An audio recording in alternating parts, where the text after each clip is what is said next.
Buhay pa kayo? Amen. Oo. Ibig sabihin ng buhay pa kayo, gising pa ba kayo? Kasi ang sarap na tulog pag tanghali, ano? Lalo na pagkakain. Kaya huwag dadamihan ng pagkain, ha? Okay, maikli lang tong ating topic ngayon, pero in connection dun sa ating theme, ano? We are preachers of grace, but we are sent, ano? From being a disciple to now becoming an apostle, no? Because we know that a disciple is someone who is like a student, ano? Like a learner. The disciples in the gospel, before they were sent, they were with Jesus. And they saw what Jesus did. He performed miracles. He exorcised demons, ano, out from the people na possessed. He healed, ano, those who are sick. He fed the hungry. He forgave sins. He even resurrected, ano, raised the dead. So nakita nila yan. And then he's teaching. Kaya nga doon sa luminous mystery, ano yung third mystery? Luminous mystery. The third mystery is the proclamation of Father Nars, the proclamation of the kingdom of God. Meaning to say that He is constantly teaching the people and also teaching the disciples.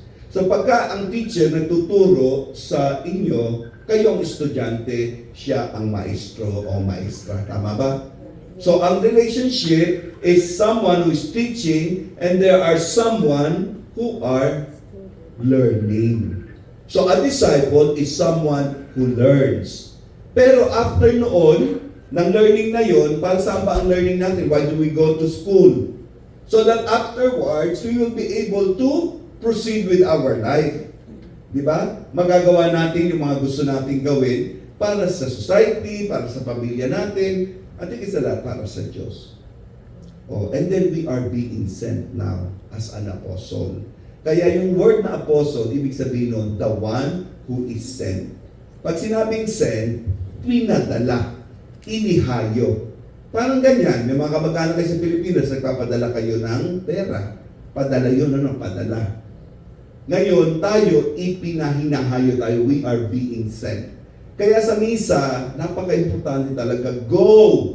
Yung ibig sabihin ng go, hindi para umalis kayo tapos na. Hinahayo tayo. Kaya nga yung kanta, di ba? Humayo't ihayag, purihin siya, at ating ibon niya, awitan siya. Humayo at ihayag. Yung paghayo na yun, yun na yung pagiging apostles natin. Kaya kung anong natutunan natin, yun na ngayon ang ihahayag natin. Balik tayo dun sa motto natin. Siyempre, hindi ko natatanong si Sister Alma. Tatanungin ko na si Sister Lorna. Ano ngayon yung ating motto? To preach the gospel, to preach the truth. Iyan ang karisin. Karisin yan, yung motto natin.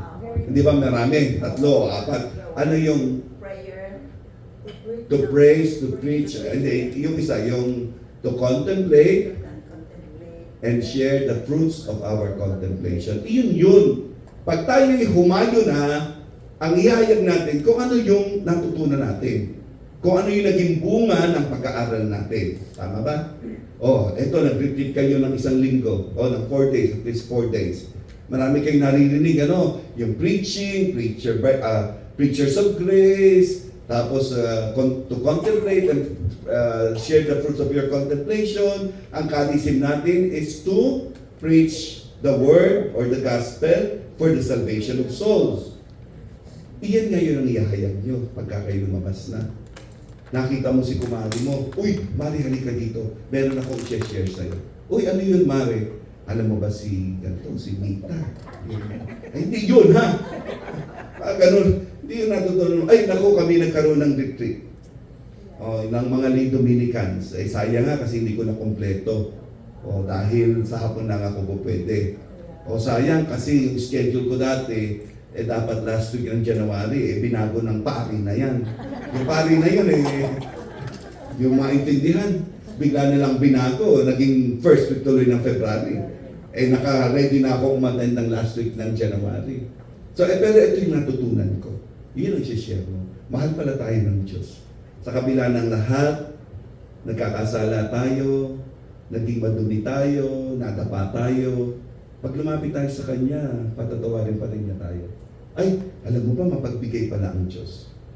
Yung kahit na kukunti na lang yung nasa akin, pero nandun pa rin sa kalooban kong tumulong, o kaya kung minsan, parang wala na akong makukuhanan, pero nung nagdasal ako, pinakita sa akin ng Panginoon na sa buhay na pag umasa ka sa Kanya, di Kanya pababayaan.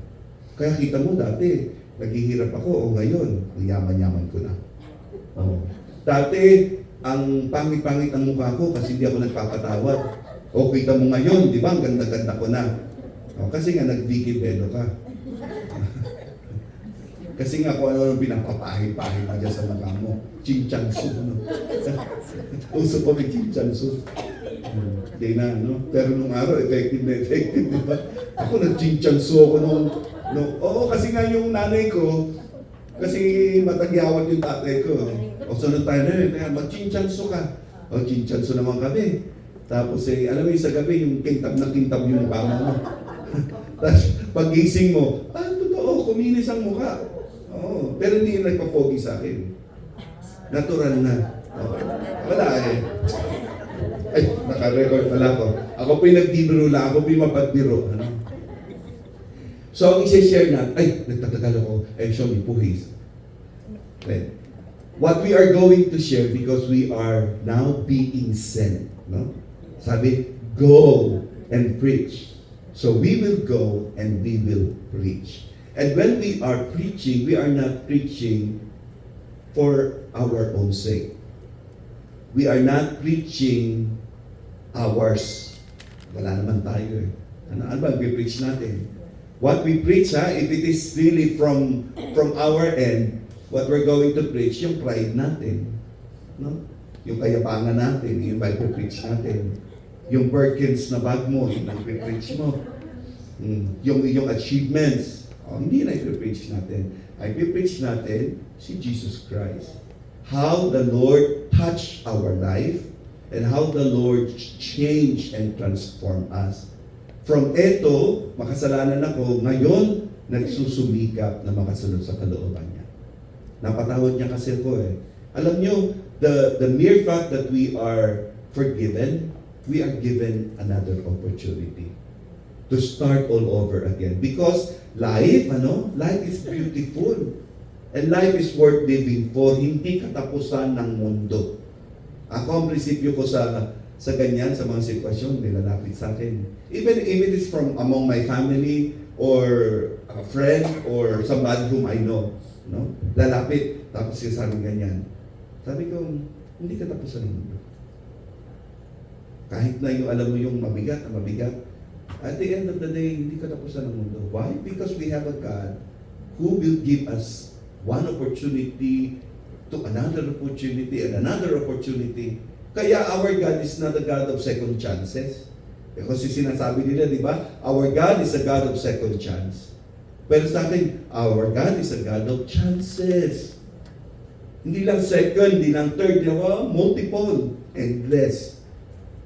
But we have to recognize who He is. That's why it's important, sabi ko nga, to recognize ourselves before Him, but also to recognize who God is before us. And our God, when we go, we preach the God whom we know, the God whom through our community retreat, whom we have learned about, the God whom personally, whom I accepted and believe. So go and preach. Ano ang sagot dyan? Isaiah 6:8. At anong sinabi ni Isaiah 6:8? He said, kapag may nagtotok, huwag kayong matutulog. Ay, si Isaiah nagsabi niya, ha? Joke. Si Tita Angie. Isaiah 6:8 said, "Here I am, send me." Here I am, send me. Because the Lord is calling us. Ano? Tinatawag tayo ng Panginoon in our different situation and status in life. Eh bakit ako? Minsan ganun sasabihin, di ba? Our reaction, yung inarte natin. Alam niyo bang mahilig tayo mag-inarte? Lahat tayo, nag-iinarte tayo. You were chosen by God. You know from your heart that God is calling you to do something. Tama? Si Alma kanina nag-share. Meron siyang mission, meron siyang calling from the Lord. Bawat isa sa atin, we have this calling from the Lord. Tinatawag tayo to do something. At mararamdaman mo yun Parang ito yung pinapagawa ng Panginoon sa akin. Pagka tinawag tayo, anong sasabihin natin? Ay, wag muna po, busy. Malilit pa po yung mga anak ko. Kailangan ko pa palakihin. Ay Lord, kailangan ko pong magtrabaho kasi ako lang po breadwinner. Lord, kasi po nag-enjoy pa ako dito. Tsaka na lang po yan, bukas na lang. But who knows that we still have tomorrow? So once we heard that God is calling us, Isaiah 6:8, Lord, yung mga natutulog po sa to, isingin ninyo, Lord, here I am, send me. Pero sabihin natin, Lord, bakit po ako hindi naman po ako nakatapos ng college. Hindi po ako magaling magsalita. Tapos mahiyain po ako, and so on and so forth. Dito lagi kong binabanggit si St. Catherine of Siena. St. Catherine of Siena, although she's eloquent, she's a brave and strong woman, pero anong sabi niya sa Panginoon? Kasi she has this conversation with the Lord. Nagpapakita sa kanya ang Panginoon Yung puso nga ng Panginoon, inilagay sa puso niya. Because she asked, sabi niya, Lord, I want to know how you love. Gusto mo malaman kung paano ako umibig? Ay, puso mo. Ay, ang puso ko. Doon na nakita kung paano yung tibok ng puso ng Diyos. Every beat, Every beat of my heart. Every beat ng puso ni Kristo tumitibok para sa atin. Kaya nga sabi ko, what is that description of that image of the heart? Thorns are encircling the heart of Jesus.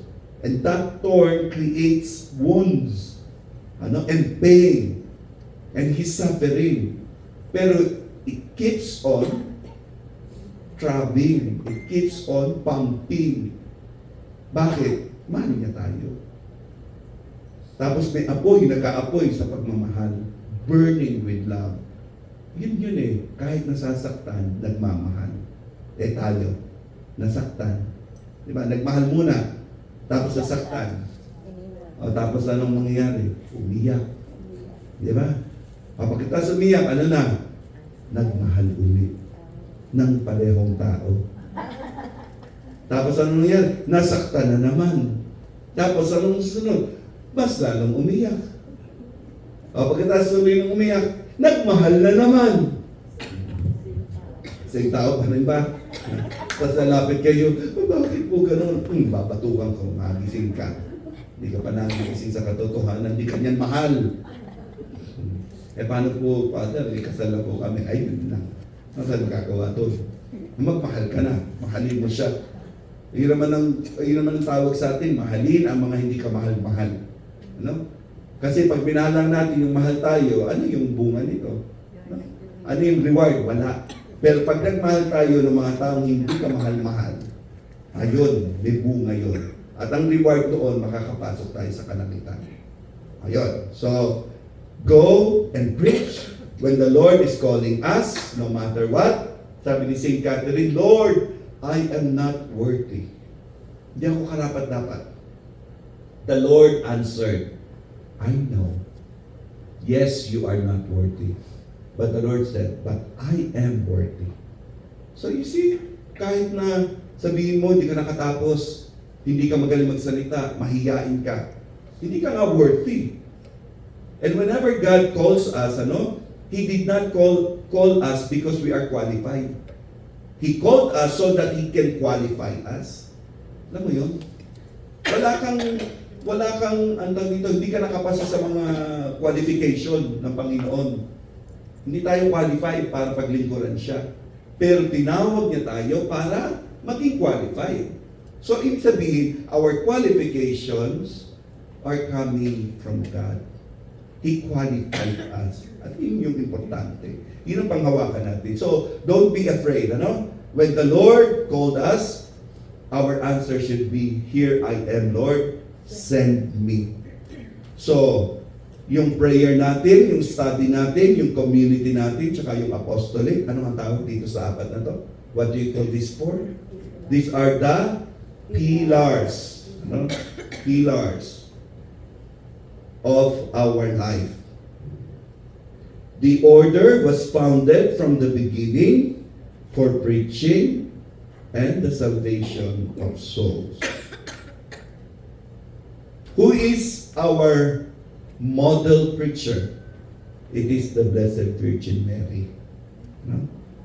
Because according to Saint Augustine, Mary conceived the Word in her heart before she conceived Him in her womb.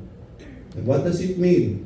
Ano? Tinanggap muna ni Maria ang Panginoon sa puso niya bago sa kanyang sinapupunan. Oh, the same thing, no? We conceive the Word in our heart before we conceive the Word sa labas. Sa atin muna.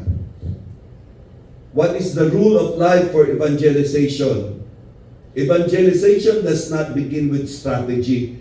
Ganito ang gagawin ko. Okay. Kailangan yung mga tao na to, ganyan. O tapos 1, 2, 3, 4, 5, 6. Ganda naman yun, magpre-prepare ka. That's a strategy. Pero, it doesn't work all the time. No? And therefore, when we preach, when we go, and then when we preach, we begin with grace that sends. Kaya nga sabi ko, ano ba yung i-share mo? Halimbawa, umuwi ka, si Chelly, umuwi ka sa bahay mo. Nakita mo yung mga anak mo. Mama, saan ka galing? Hindi pa rin Tagalog. We don't speak Tagalog in the house. So sasabihin niya, Mom, where have you been? Sabi niya, I've been to a retreat. I heard the talk and something like that. And you know what, sons? Ayan. Children, God is good all the time. What are you talking about? Have you eaten? But you are preaching already the grace that you have received. Kasi minsan hindi natin yun naririnig sa trabaho, sa mga public places. So ito yung mga pagkakataon na ma-receive mo yung grasya ng Diyos. Hindi ko naman sinasabing absent doon. Pero most of the time, sa church, sa mga ganitong pagkakataon, that we truly hear, that really God is gracious, God is good. All the time, and all the time, God is good. So you start with grace. When we preach, we start with grace. So before we go, we are called. Before we preach, we are claimed. And this rule of life is not about doing more, but doing or living more deeply from the word entrusted to us. And we are sent forth by grace.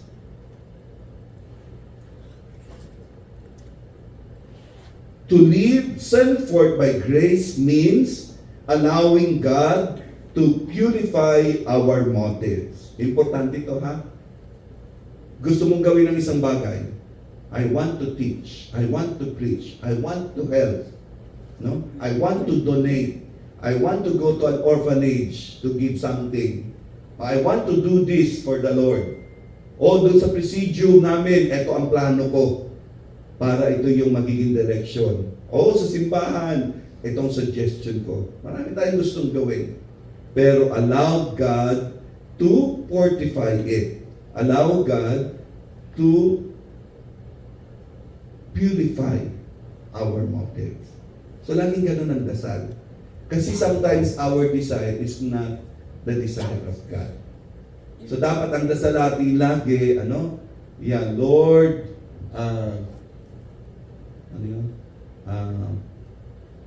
Make my heart like yours. Hindi yung Lord, make your heart like mine. Kundi ang dasal natin, make my heart like yours. In the same way, make my intention like yours. Kaya nga, your will be done and not mine. So that's one way of allowing God to purify our motives. Why? Because sometimes, no matter how good our intentions are, if it is not the will of God, hindi pa rin. Kaya nga magtataka ka, mabuti naman ang ginawa ko. Tama naman yung ginawa. Bakit nagkaganon? Tinanong mo ba ang Panginoon? Kasi nga, hindi lahat ng mabuti at tama kanugod-dugod sa Diyos. Kasi baka nalilinlang lang tayo. Kaya for us to be sure, we lift them up to God. Lord, this is my plan. I want to help. But please, teach me how to help. Ikaw po ang magpakita sa akin paano ako tutulong. At saka ako susunod sa Kanya. Kasi maaaring yung pagtulong mo, nakasama pa. Pero sa Panginoon, pag siya ang kumilos, that act of helping other people will truly help them. So that's one way of purifying the motives. Second, accepting our limits without fear. No? Limited naman tayong lahat, di ba? Alam mo ang kahinaan mo. Alam mo ang kulang mo. Dapat alam mo yun, ha? Kasi baka alam mo lang, maganda ako.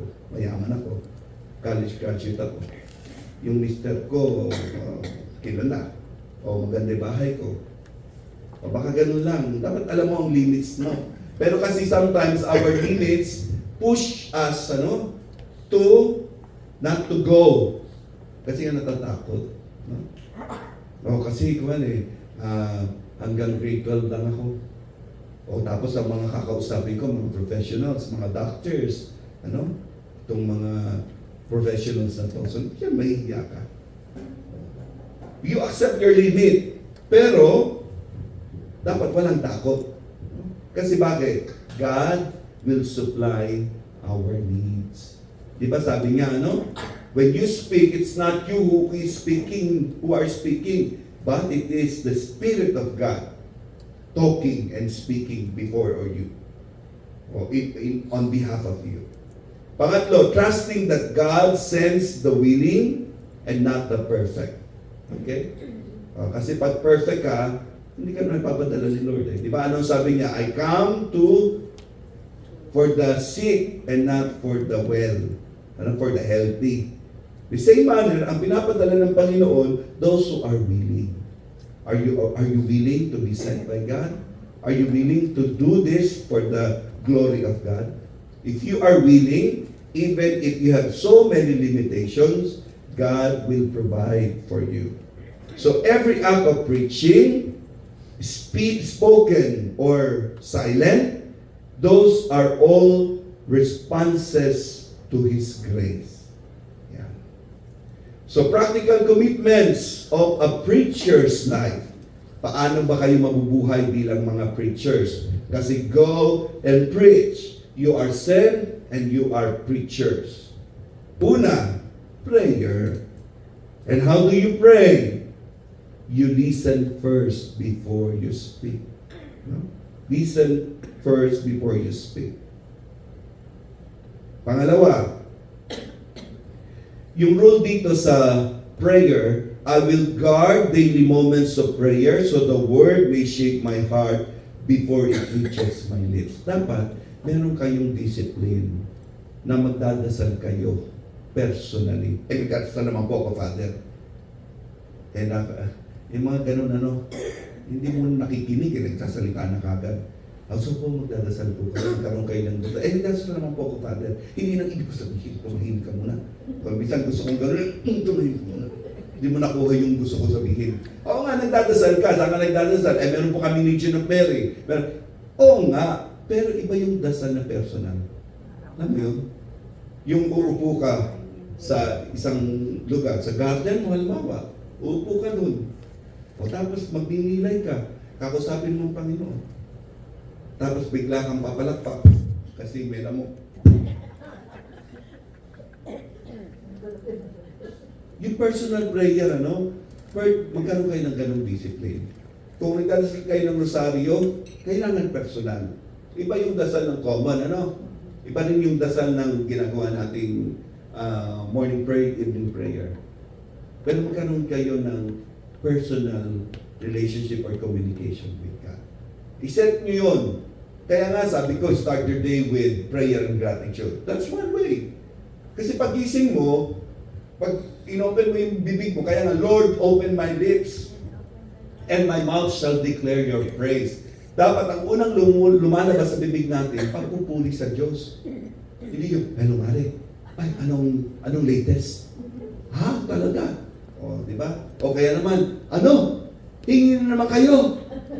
Nagpadala naman sa linggo eh. Problema kayo. Okay, nasaan ka? Ano ka? Di ba? Imbis na yun ang unahin nyo muna papurihan ng Panginoon. Kaya nga meron tayo nun, Lord, open my lips.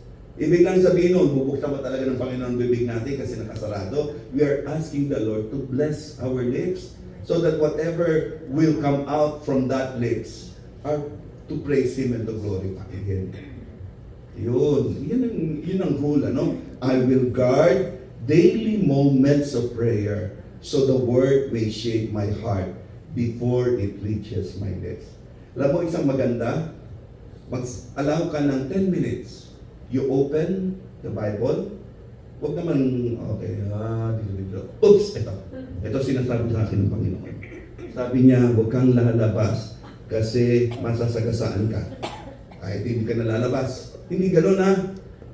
Pwede niyong, ano ba yung gospel for the day? O ano ba yung gospel sa linggo? O ano yung gospel bukas? Yun ang tingnan niyo. Tapos basahin niyo. Pagkabasa, sarado ninyo, magnilay kayo. Kailangan nakaupo ha. Kasi baka makatulog kayo, bumagsak kayo. Magnilay kayo. Pag nilayan niyo, Lord, speak to me. What do you want? What is your message for me? So, unti-unti. Kasi human nature natin, makakatulog talaga tayo. Antukin tayo. Minsan, nakatulog ka na pala, nawala ka na. Okay lang. Forgive yourselves. Hindi kasalanan yun. Kasi human nature yun eh. Pero i-train mo yung sarili mo. Hindi man kada basa mo, isang taong ka na nagbabasa. Pagkabasa mo, Lord, speak to me. Nakatulog ka na. Paano mo marinig? Isang taon yun. Kasalanan na yun. Now, pray from time to time. Kaya nga, be disciplined. Discipline the mind and your body will also be disciplined. Yun. Pangalawa, study. Mag-aral. Study what? By loving the truth we proclaim. That is a study. Anong rule dito? I will commit to ongoing formation so my faith may be thoughtful, may be credible, and rooted in the church. That's why this is one way of forming you. Kaya nga bakit may importante information? Hindi ka pwede basta mag-jump kasi gusto mo lang, tapos magpo-profess ka na. Hindi po pwede. Kahit kami, dumaan kami sa formation. Father, ilang taon ang pagpapare? Depende. May diocese, may religious. Pero more or less, 10 to 12 years. Ha? Ganun katagal para palang doktor? Kasi meron kami stages ng formation. Sa amin, halimbawa, ang una, ang tawag doon, aspirancy.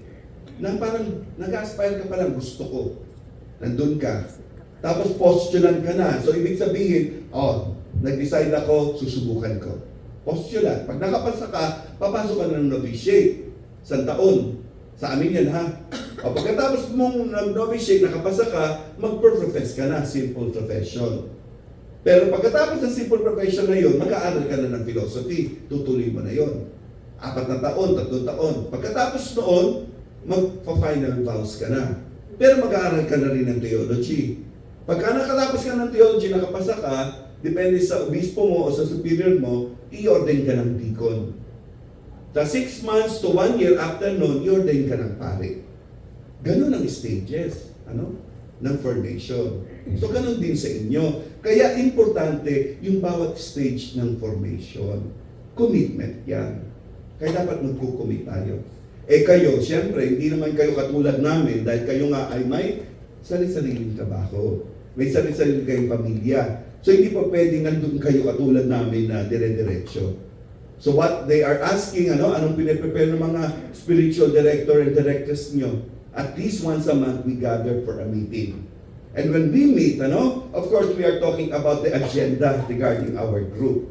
Pero there will always, there will be time as well that you will be invited, may retreat tayo. Meron tayong Bible study.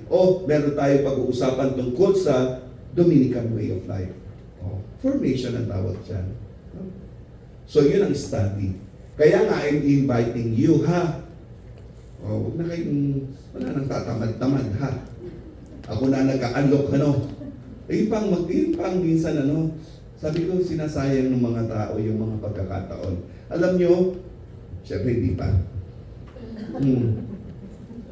2023 when I came back from the Philippines, came back to the Philippines from Taiwan. Tapos, ang paalam ko ay mag-aaral ako nagdo-doctorate kasi ako ng theology. So, nag-upisa ako ng online, natapos ko na. So, when I came back, I'm expecting na tutuloy ko para magsulat na ng proposal and then dire-diretso na. But I decided to work in the hospital. Kasi nga nurse ako, but I never had the clinical experience after graduation. Iba ang naging trabaho ko. Tapos, di ba, kinuwento ko sa'yo, nag-Taiwan ako. Hindi ako nurse sa Taiwan. Nagtatrabaho ako sa computer company. Ano kinalaman nun sa nursing? Wala. Ba't ka po napunta doon? Hindi ko rin alam. Kasi nakapasa ako. Pamamaraan ng Panginoon yun. Kasi through that, naging pari ako. Kasi kung nag-nurse kagad ako, hindi siguro. Kasi nga, ang pangarap ko ay magkapamilya. Ilang asawa? Isa. Ilang anak? 4. Anong sa drive na kotse? BMW. Magkaroon ng bahay na ilang bedroom? 5. Tapos mag-travel around the world. Pero hindi yun So, ang ginawa ko, nagtrabaho ko bilang nurse, empleyado. Araw-araw tatrabaho ng oras, minsan may overtime. Tapos, basta empleyado ko, no work, no pay. Tapos, pagkagalitan, magkakamali, normal. Kaya nga wala kayong masasabi, hindi niyo po alam kasi nasa kumbento kayo, excuse me. Sumasakay ako ng jeep, papunta doon sa UST kasi Santo Domingo ko Quezon Avenue, sasakay ako ngayon. Nung una, maarte ako. Hindi ako sasakay ng jeep kasi mga nandiyan yung mga magnanakaw, alam mo yun, tapos mausok, Kaya sabi ko, UV Express ako kasi aircon. Kaya lang 25 pesos. Kaya ko pa yun kasi kadadating ko lang, marami pa akong pera. At eto na, UV Express, siksikan. Lalo na kung sexy yung katabi mo. Yung tatluhan, ginagawang apatan. Sexy din ako. Di gipit na gipit ako, tapos 25 pesos. Tapos ang hina ng aircon. So, ang ginawa ko ngayon, nagbabas ako kasi may mga bus. Aircon din naman. 15 pesos lang. So, nakatipid ako ng 10 piso. Sabi ko, ba't kaya ako nagtitipid? Pero anyway, yun kasi gusto kong malaman ano ba yung buhay ng isang nagmamadali para papasok sa ordinaryong tao. So makikita ko sila, nandyan yung basang-basa pa yung buhok, kaliligo lang siguro, meron bang tingin ng tingin sa oras, late na siguro. Alam mo yun, tingin talaga ako. Tapos darating ako ngayon sa ospital, ganyan. So, yung buhay na ganoon, busy-busy na ako, nagre-retreat pa ako. May invitation ako, punta ka ng Father kasi magtoto ka. So mag-lead ngayon ako. Isang linggo, no work, no pay yun. Pagdating ng December, simbang gabi naman. So 10 araw ako, mula 15 hanggang 25, bakasyon ako niyan. Pero hindi ako bakasyon, nagmimisa ako. Pagkatapos, pagod na ako kasi hindi isang misa ha. 3, 4 na misa, may sa gabi, may sa madaling araw. Nabi ko sa inyo, fortnight pa lang, wala na akong boses. Sa pagod. Talaga nakakapagod. Tapos 26, papasok uli ako. Tapos ito pa, nag-aral pa ako, nag-masteral pa. Sabi nila, Father, kaya mo ba?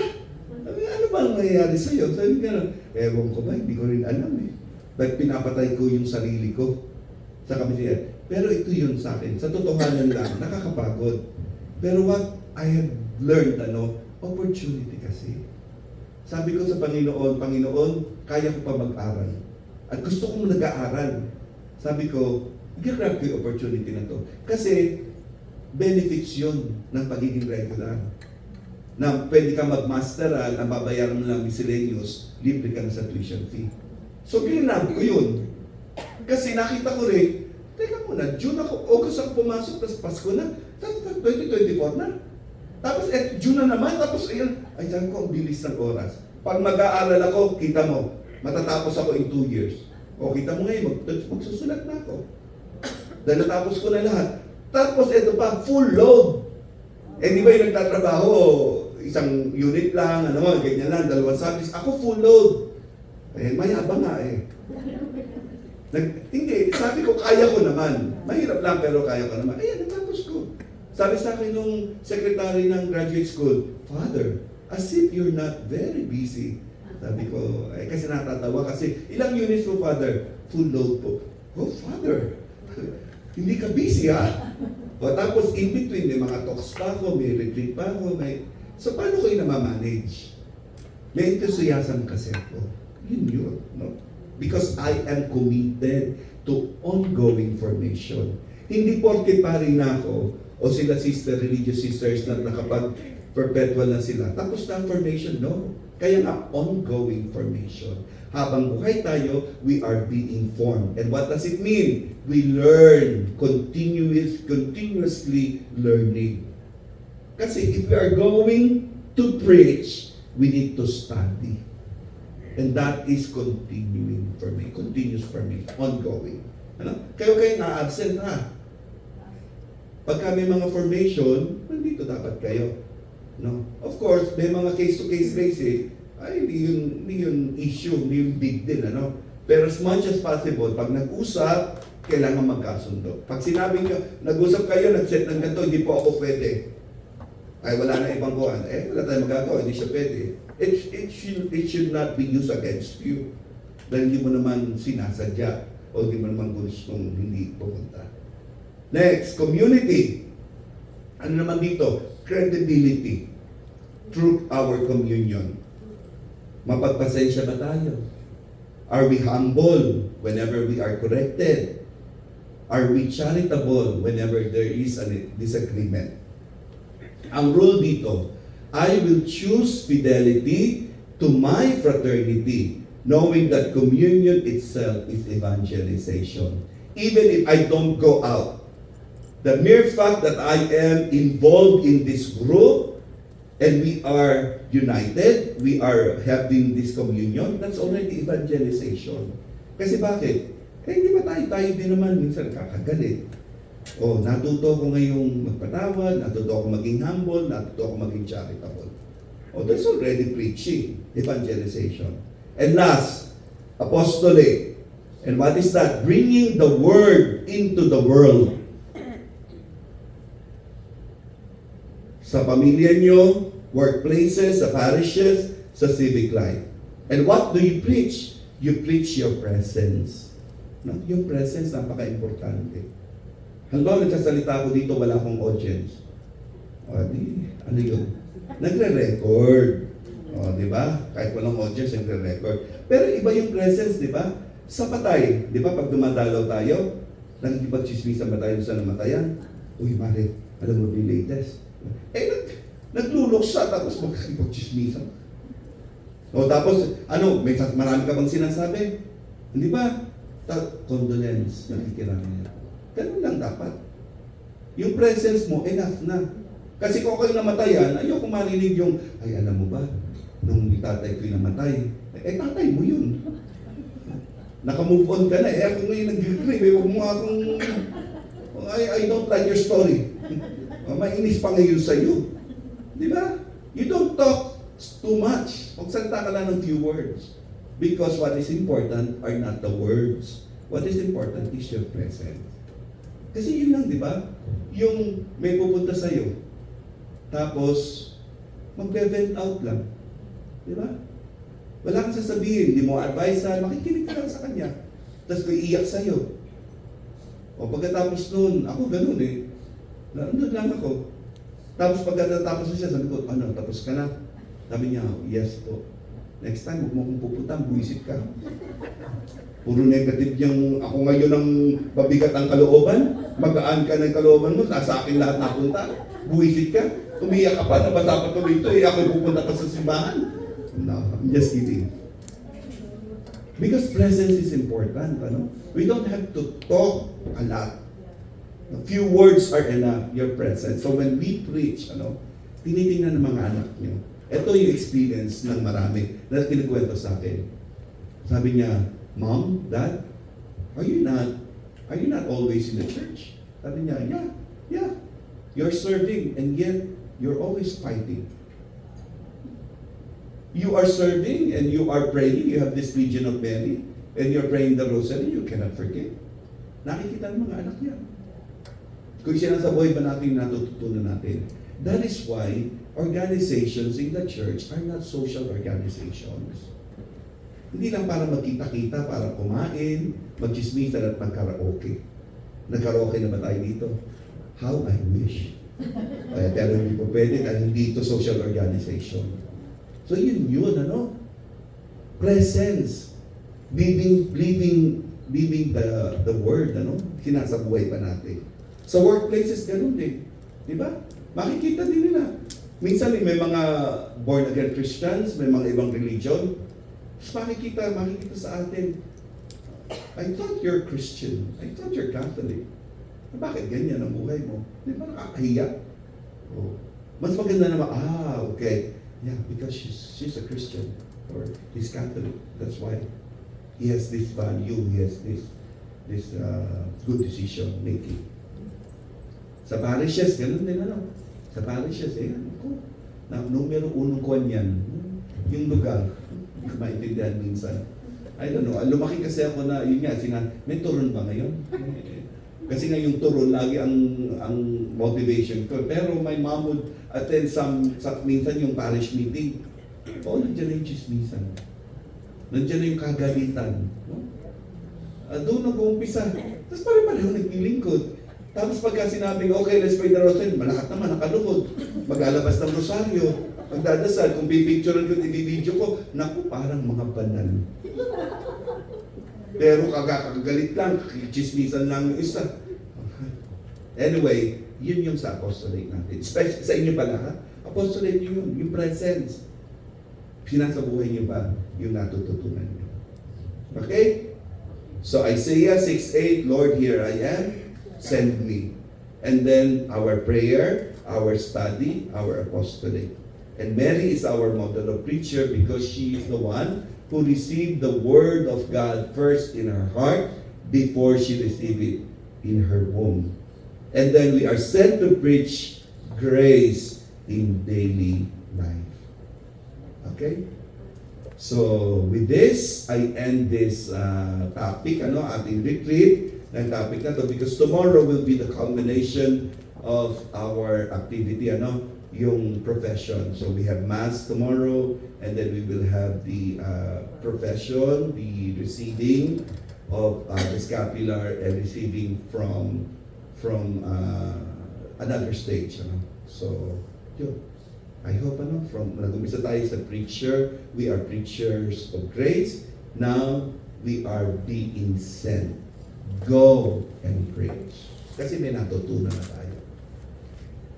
Glory to the Father, and to the Son, and to the Holy Spirit. As it was in the beginning, is now, and ever shall be, world without end. In the name of the Father, and the Son, and the Holy Spirit. Amen.